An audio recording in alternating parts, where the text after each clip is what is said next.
Luc Noël, bonjour. Bonjour. Pouvez-vous nous aider à reconnaître les ifs? Oui, alors l'if est un arbuste qui fait partie de notre flore indigène, c'est-à-dire qu'il fait partie de notre environnement naturel. Alors, il existe toujours en Belgique, à certains endroits, des ifs qui sont d'origine parfaitement naturelle par rapport à tous les ifs qui ont été plantés dans les jardins. Alors, c'est un conifère, donc il a un feuillage persistant, on le reconnaît facilement dans le sens où il a une silhouette très aérée, et puis il suffit de toucher ses aiguilles, elles sont toutes douces, donc vous voyez, elles ne piquent absolument pas. Alors, on regarde la face supérieure, les aiguilles sont vert foncé, on retourne le rameau, elles sont vert clair. Et puis si on regarde de très près, on va voir que ces aiguilles sont disposées en spirale autour du rameau.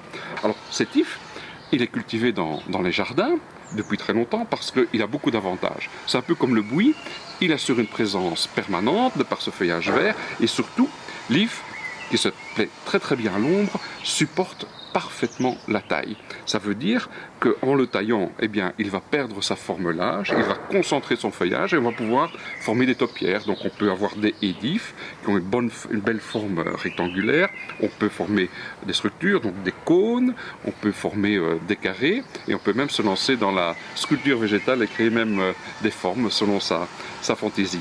Mais quant à le tailler, comment faisons-nous pour n'extraire que ou ne tailler que les jeunes pousses de l'année, puisque ce sont celles-là qui seront utilisées pour la fabrication de chimiothérapie?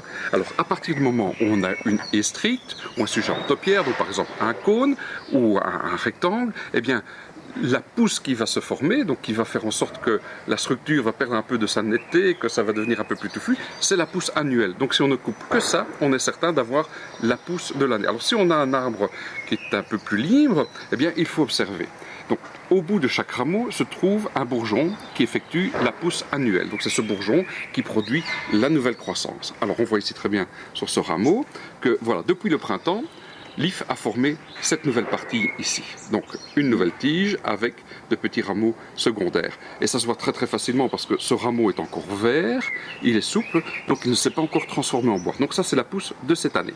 Alors, nous avons ici un petit nœud et nous arrivons sur un rameau qui est un peu plus large, qui est déjà beaucoup plus dur. Ça c'est la pousse de l'année passée. On continue un peu sur le rameau et on retrouve de nouveau un épaississement, un nouveau nœud, et alors là le rameau est encore plus large et il est très très dur, donc là la quantité de bois est importante, donc ça c'est une pousse qui a déjà 3 ans d'âge. Donc la pousse annuelle, voilà, c'est au sommet, c'est celle qui est la plus souple. Ok, parfait. Donc maintenant nous sommes prêts à couper notre haie, mais comment faire pour que les rameaux arrivent propres au parc?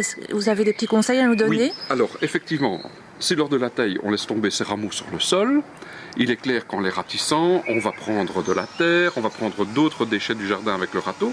Donc l'idéal est de disposer un support. Donc on peut imaginer de travailler avec une feuille de papier de plastique ou une bâche. On vend dans les jardineries des bâches justement pour ce type d'usage. On place la bâche au pied de la haie et toute la taille arrive dans cette bâche. Par la suite, il suffit de prendre les coins de la bâche et on a un if qui est parfaitement propre, qui n'est pas mêlé à des graviers ou à d'autres déchets végétaux comme des feuilles mortes qui seraient présentes sur le sol. Mais voilà, nous sommes prêts à tailler nos haies. Rendez-vous au parc. Bien sûr, voilà. Et donc c'est vraiment pour une œuvre extrêmement intéressante, puisque voilà, nous avons ici la possibilité, grâce au plan du jardin, finalement d'accomplir un geste positif pour la santé.